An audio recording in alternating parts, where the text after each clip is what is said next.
Oi pessoal, como vocês estão? Espero que todos estejam bem. Hoje eu quero compartilhar com vocês algo que o Senhor colocou no meu coração.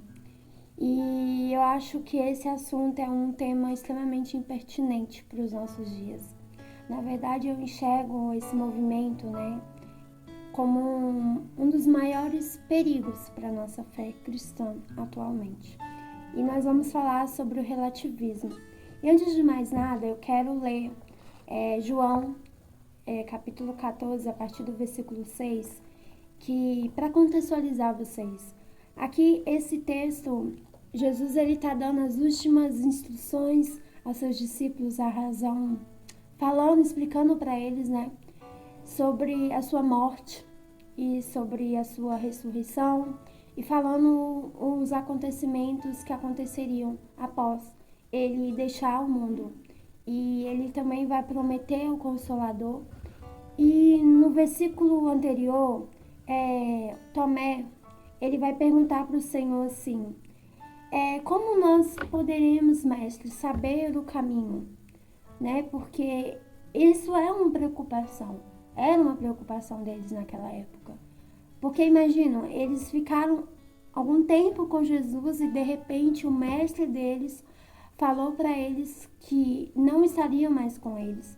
E também ele questiona Jesus justamente isso. E Jesus vai dizer para ele, a partir do versículo 6, o seguinte: Eu sou o caminho e a verdade e a vida. Ninguém vem ao Pai senão por mim. Se vocês me conheceis a mim, também conhecereis o meu Pai. E eu quero parar por aqui. Jesus ele vai trazer essa revelação. E a gente percebe que ao longo da humanidade, da história da humanidade, o homem, ele sempre busca de alguma maneira se conectar com a origem, sabe? Ele busca explicar a origem de todas as coisas, busca explicar a existência de Deus, quer aqueles que acreditam, quer aqueles que não acreditam. E Edward Hepston, ele diz uma frase que faz muito sentido para nós. E ele diz a seguinte frase: as questões cruciais que o homem moderno enfrenta requer que ele descubra a verdadeira natureza de sua existência. Irmãos, a falta de uma boa fundamentação bíblica a respeito do Gênesis, a respeito da origem da criação, faz com que surjam diversas heresias, filosofias humanas que são completamente deturpadas da palavra. E o mundo, ele tenta tornar Deus um objeto de pensamento, tenta explicar Deus de uma lógica humana. E sem um relacionamento vertical com Deus, sabe? E acontece que quando o homem ele faz isso sem ter esse relacionamento com Jesus, sem ter um respaldo através da palavra, que é a revelação de Deus para nós, a verdade ela vai ser distorcida. E Jesus ele já havia deixado isso claro.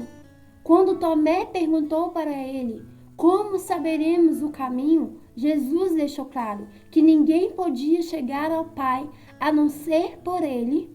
E se realmente nós o conhecemos, nós iremos conhecer a Deus.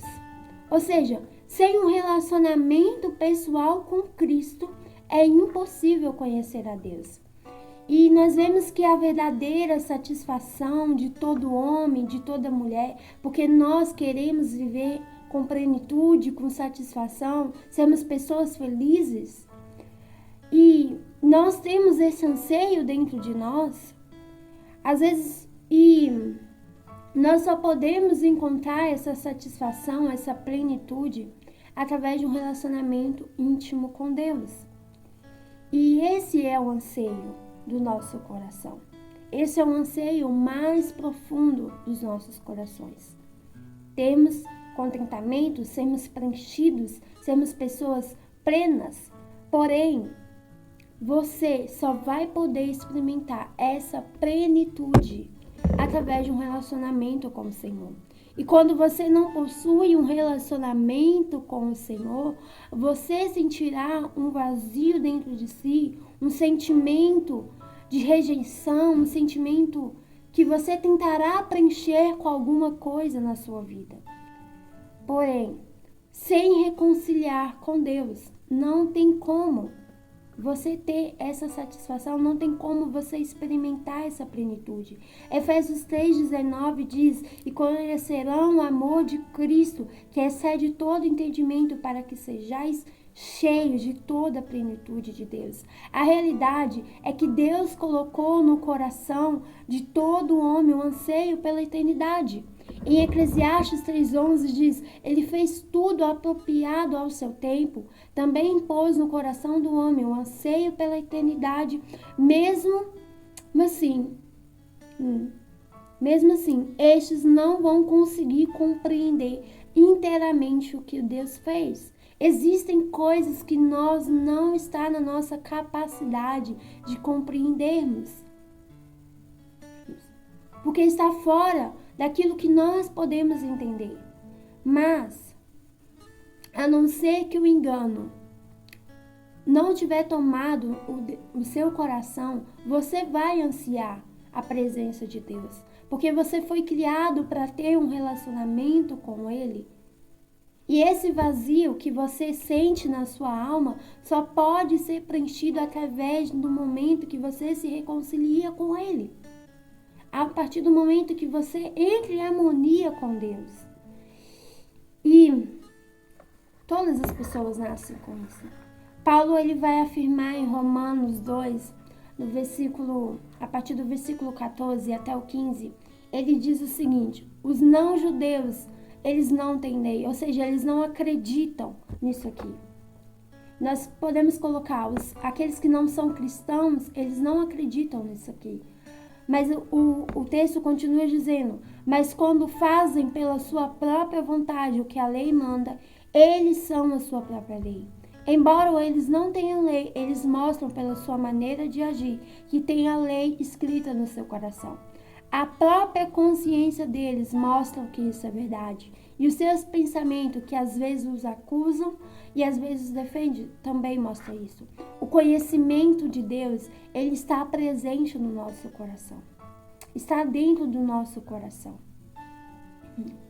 Mas ele também diz em Romanos, o apóstolo Paulo, ele vai dizer em Romanos, a partir do versículo 19 ao 25, que Deus ele se manifesta pelas coisas que ele criou. Através da criatura, nós podemos conhecer a Deus. E ele diz o seguinte, a partir do versículo 19, porquanto o que de Deus se pode conhecer é manifesto entre eles, porque Deus lhe manifestou. Porque os atributos invisíveis de Deus, assim o seu eterno poder, como também a sua própria divindade, claramente reconhece desde o princípio do mundo, sendo percebido por meio das coisas que foram criadas. Tais homens são, por isso, indesculpáveis, porquanto, tendo conhecimento de Deus, não glorificaram como Deus, nem lhe deram graças, antes se tornaram nulos em seu próprio raciocínios, obscurecendo-os o coração insensato, inculcando-se por sábios, tornaram-se loucos, e mudaram a glória de Deus, incorruptível, em semelhança da imagem do homem corruptível. Em sua consciência, todas as pessoas sabem que Deus é real, mas rejeitam essa verdade. Em 1 João 5,10 vai dizer: e todo aquele que não deposita a fé em Deus o faz mentiroso, porque não crê no testemunho de Deus, proclama acerca do seu Filho. Essas pessoas, elas escolhem negar a Deus, elas escolhem negar a manifestação de Deus por meio da criatura. E elas se tornam escravas de sua própria forma de pensar. Elas negam a existência de Deus e elas se submetem a adorar outras coisas além de Deus. O homem, ele não pode fugir da sua essência, da sua existência. O homem foi criado para ter um relacionamento com Deus, foi criado para adorar a Deus. E quando o homem não está adorando a Deus, ele vai adorar outra coisa. Ele vai se prestar a ser ser devoto a outra coisa. E ao fazer isso, ele vai estar se negando a experimentar a liberdade que nós podemos encontrar em Cristo Jesus. Em João 8,32 diz: e conhecerão a verdade, e a verdade vos libertará. Qual é essa verdade? A verdade é Cristo, porque Ele é o caminho, a verdade e a vida. Então, quando nós abandonamos a escolha de obedecer, de honrar, de dar graça a Deus, nós expomos ao engano. E esse engano pode nos levar à idolatria. A idolatria é você colocar outra coisa acima de Deus. No versículo 28 desse mesmo texto que eu acabei de ler para vocês, o apóstolo Paulo ele vai dizer assim: e por haverem desprezado o conhecimento de Deus, o próprio Deus vos entregou a uma disposição mental reprovável para praticarem coisas inconvenientes, cheios de toda injustiça, malícia, avareza e maldade, possuídos de inveja, homicídio, contenda, malignidade, sendo difamadores, caluniadores, aborrecidos de Deus, insolentes, soberbos, presunçosos, inventores de males, desobedientes aos pais, insensatos, sem afeição natural e sem misericórdia. Ora, conhecendo eles a sentença de Deus, de que são passíveis de morte, os quais tais praticam, não somente as fazem, mas também aprovam aqueles que assim procedem. Olha como isso é forte. Quando nós negamos a Deus, nós nos tornaremos reprováveis diante dele. Nós faremos práticas que são contrárias à tua palavra. Acontece que ao fazermos isso, eu quero ler agora Salmo 115, a partir do versículo 4, que fala sobre os ídolos e sobre como eles são. Diz assim, a partir do versículo 4: os ídolos deles são de prata e ouro, obra feita por mãos humanas. Tem boca, mas não falam. Tem olhos, mas não veem. Tem ouvidos, mas não ouvem. Tem nariz, mas não cheiram. Tem mãos, mas não apalpam. Tem pés, mas não andam. Nem som algum sai da sua garganta. Sabe qual que é o perigo de quando nós negamos a Deus? É nós nos tornarmos exatamente aquilo que nós adoramos. Nós vamos nos tornar pessoas insensíveis, pessoas incapazes de ter olhar de misericórdia, incapazes de amarmos a Deus e amarmos ao nosso próximo. Porque nós vamos estar desprezando a misericórdia de Deus. E o Deus deste mundo, Satanás, vai cegar o entendimento daqueles que são incrédulos, para que eles não resplandeçam à luz do evangelho da glória de Cristo, a qual é a imagem de Deus, 2 Coríntios 4:4. Eles não conseguem se auto-libertar. A incredulidade nos faz escravos. A idolatria entre as pessoas incrédulas já é algo ruim. Mas entre nós que somos cristãos é algo terrível.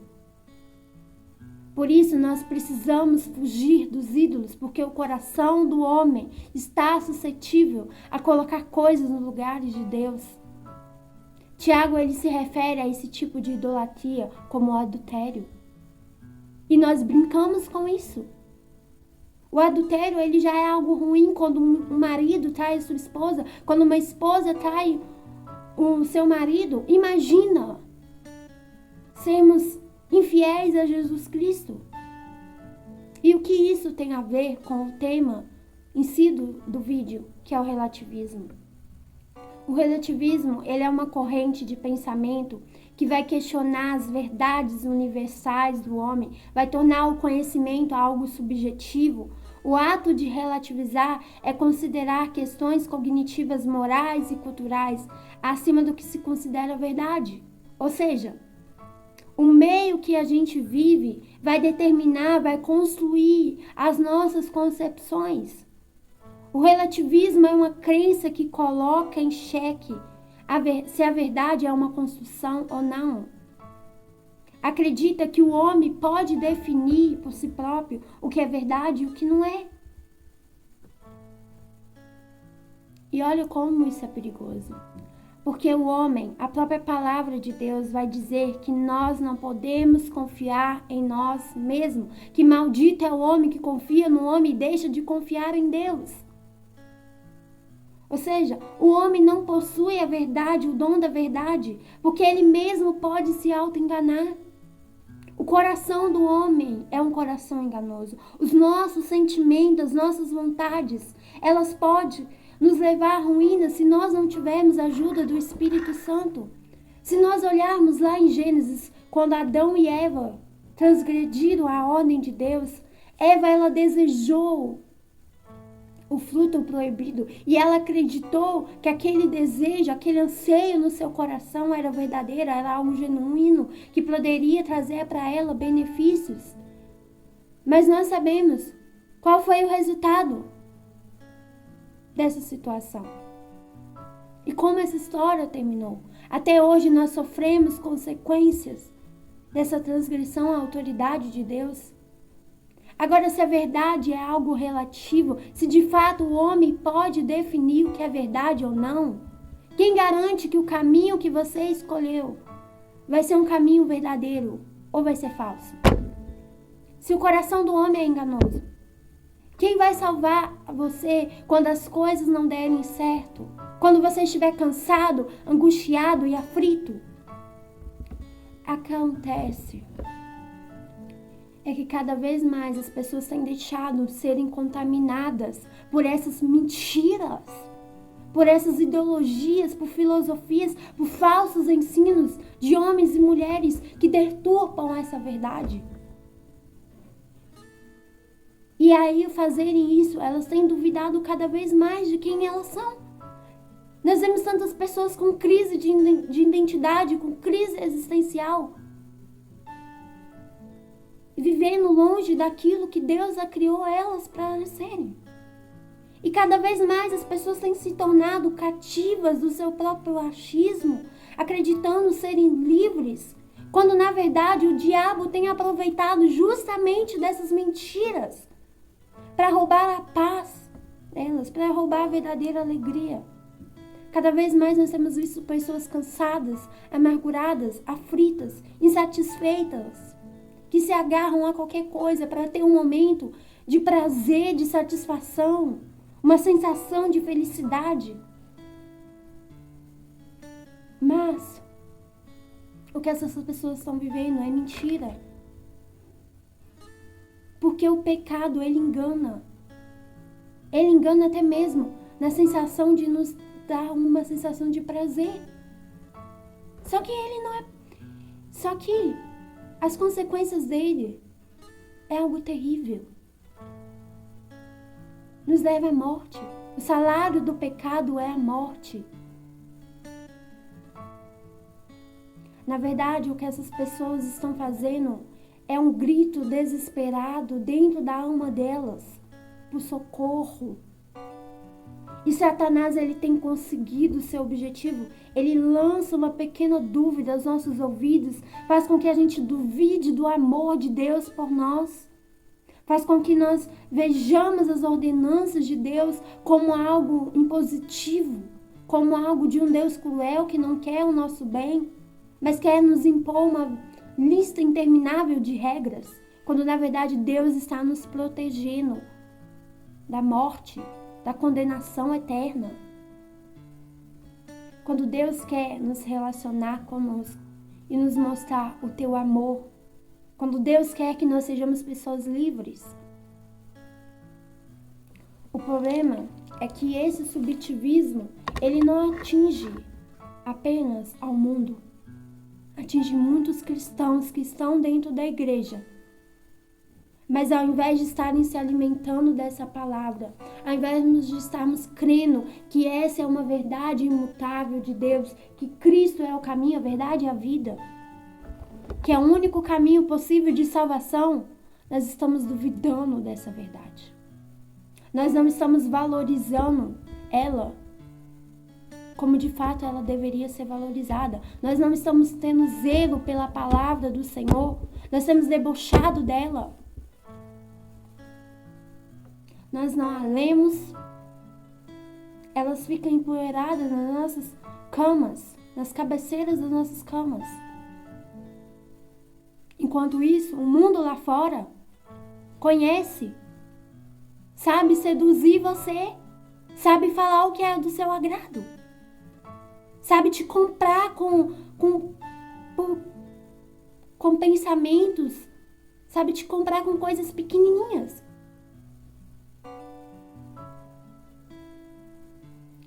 E o pior, nós não vivemos como a palavra de Deus fala que nós devemos viver, porque nós não a conhecemos. Nós preferimos seguir o que fulano, o que ciclano fala. Nós preferimos seguir o que o movimento fala.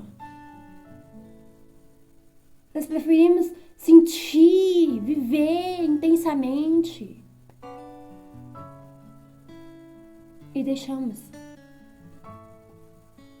E como as pessoas conhecerão a verdade se aqueles que deveriam conhecê-la não a conhecem? Deus falou muito forte ao meu coração. Isso me trouxe um grande temor. Um grande temor. Porque nós temos nos tornado simpatizantes da fé. Porque nós concordamos apenas com partes dela. Nós não achamos que podemos mudar o que está escrito aqui. Quando algo nos confronta, quando algo nos tira da nossa zona de conforto, quando Jesus fala, negue a si mesmo. Você não quer me seguir? Você vai ter que negar. Eu morri por você e você não pode abandonar uma coisinha de nada. O Evangelho não é conforto. Deus não nos chamou para vivermos o conforto. Ele nos confronta. E se nós não estamos dispostos a negarmos a nós mesmos, a carregarmos a cruz e seguirmos a Jesus, nós somos apenas simpatizantes da fé. Deus não quer que nós vivemos assim. Ele não nos chamou para vivermos em cima do muro. Ele não nos chamou para sermos uma hora frio, uma hora quente. Perdão, Ele não nos chamou para sermos mornos. É melhor nós escolhermos se nós vamos ser quentes ou se nós vamos ser frios. Porque os mornos, eles vomitam da presença dele. Ou nós amamos e obedecemos a palavra, porque aqueles que amam a Deus obedecem a Ele. Ou nós o odiamos a Ele. E vivemos como queremos. Isso é muito forte. Então, eu falo pra você. Se você é cristão e está assistindo esse vídeo, não tem como você ser um cristão relativista, irmão. Não tem como. Porque o subjetivismo, ele vai te conduzir para um relativismo moral. Ele vai te trazer uma racionalidade sem fundamento. Uma hora ou outra você vai ter que abrir mão dos seus princípios, dos valores que Cristo deixou para você. Uma hora ou outra você vai ter que colocar em xeque se você acredita no que Cristo é o caminho, a verdade e a vida, ou se você mesmo é capaz de definir o que é melhor para você. Já a Bíblia, na Bíblia, por meio das Escrituras, por meio desse livro aqui, nós encontramos a verdade. Por meio das Escrituras, Deus ele revela quem Ele é. O que Ele quer que nós fazemos, o que Ele está fazendo, o que Ele fará, o que vai acontecer no futuro. O que Ele requer que nós sejamos, façamos e cremos. Conhecer a verdade por trás da Bíblia não tem a ver com meros pensamentos, com meros achismos. É além disso. Nenhum homem foi criado para viver por meio da impressão daquilo que ele acha correto da sua própria existência. Eu não me lembro agora, mas em Juízes fala uma passagem de um povo, do povo de Israel, quando eles estavam fazendo exatamente aquilo que eles pensavam e aquilo que eles queriam, e eles estavam abandonando a Deus. E hoje a história está se repetindo. Novamente nós temos visto, nós estamos vivendo novamente como nós queremos viver, fazendo aquilo que nós queremos fazer, vivendo no escuro, sendo que nós temos a luz que ilumina o nosso entendimento. Jesus, ele foi enviado ao mundo, aquele que foi o agente criador, lá em Gênesis 2, no versículo 7, que soprou o fôlego de vida sobre o homem. Ele seria o único capaz de dar o novo nascimento ao homem, que caiu por causa do pecado, que morreu por causa do pecado, que se encontrava morto espiritualmente. Somente ele, aquele que soprou o fôlego de vida em Adão, poderia trazer o novo nascimento ao homem. Poderia despertar no homem esse viver em harmonia com Deus. Irmãos, a partir do momento que você aceita Cristo na sua vida, já não é você mais que deve viver. É Cristo que deve viver. É Cristo que deve conduzir a sua vida. E a palavra diz que quando nós estamos unidos com Ele, a videira verdadeira, Ele produz em nós os frutos. Você quer saber se você está unido com Cristo? Você tem produzido frutos? Não é você que vai produzir sozinho. É o próprio Deus que vai produzir esses frutos em você. Mas se nós começarmos a rejeitar essa palavra, se nós começarmos a acreditar que essa palavra pode ser deturpada, que isso aqui não é verdade, que é apenas um livro histórico com umas historinhas legais, que é um livrinhozinho de autoajuda, que quando eu tô com um problema basta eu abrir uns salmos aqui que rapidinho eu vou ter uma solução na minha vida. Se nós começarmos a vivermos por meio dos nossos achismos, pelo nosso próprio conceito de viver, nós vamos estar repudiando. Nós estaremos repudiando a autoridade de Deus. Nós estaremos afirmando que nós não precisávamos de um Salvador. Para que Cristo morreu na cruz por nós? Eu sei o que é melhor para mim. Eu sei. Eu não preciso de Deus na minha vida. Nós estaremos rebeldes.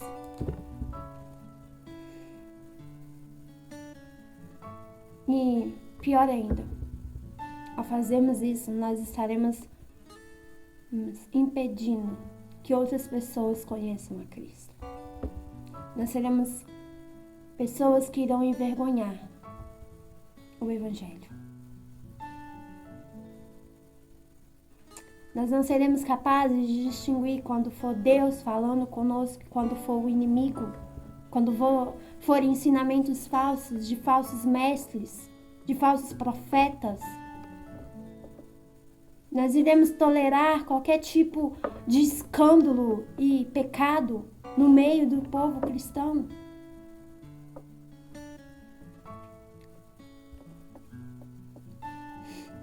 Nós estaremos a mercê. E tudo aquilo que está fora daqui, fora da palavra, daquilo que Deus revelou para nós, é apenas sentimentalismo, é apenas misticismo e é mentira. Então, o meu convite a você é você olhar para dentro de si e falar: Deus, será que eu amo a Tua palavra? Será que eu tenho zelo pela Tua palavra? Será que de fato eu tenho sido consumida por esse zelo pela Tua palavra? Será que as pessoas, ao olharem para mim, elas enxergam o Senhor na minha vida? Ou eu tenho sido caso de vergonha para o Senhor? Ou eu tenho sido assim?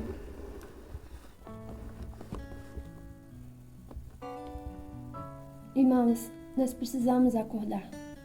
Precisamos despertar. Precisamos levantar uma geração que ama a palavra do Senhor e que vive de acordo com a palavra do Senhor. Nós não queremos ser entregues. Eu tenho certeza que nós não queremos.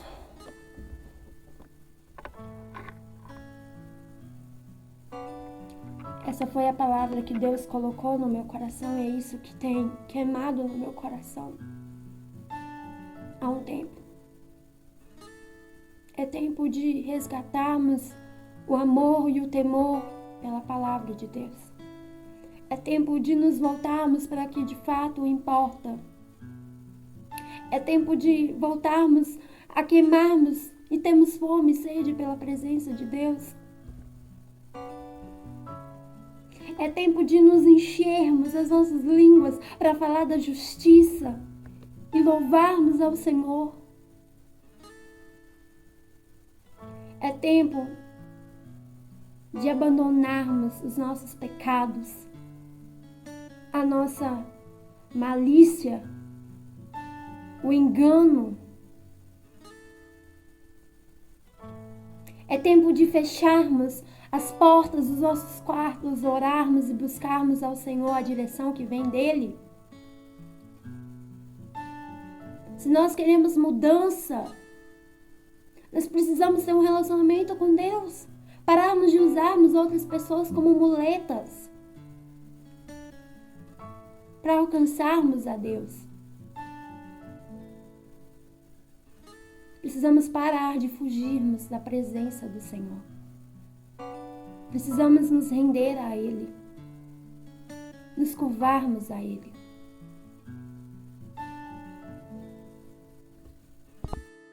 E é isso. É isso que nós precisamos fazer. E eu espero que Deus possa ter ministrado ao seu coração alguma coisa. E que a partir de hoje você escolha amar a palavra. A partir de hoje você volte a buscar a Deus como você nunca buscou. E que você possa mergulhar na presença do Senhor. Sair da superficialidade e falar: Deus, se o Senhor precisa de alguém disposto, eu estou aqui. Eu vou finalizar esse vídeo e eu peço que você, ao final desse vídeo, possa meditar nessa palavra. E, se possível, você quiser compartilhar esse vídeo com uma outra pessoa. Alguém talvez que não seja cristão ou que é cristão, mas não deixe de mandar esse vídeo para alguém, para que outras pessoas possam ser alcançadas e para que o coração dessas pessoas também possa sentir o amor de Deus por elas. E que aquele que se encontra cansado, insatisfeito, possa se encontrar com Deus e aquele que se encontra perdido possa voltar para os caminhos do Senhor. Deus abençoe vocês, meus irmãos. E é isso. Com Deus.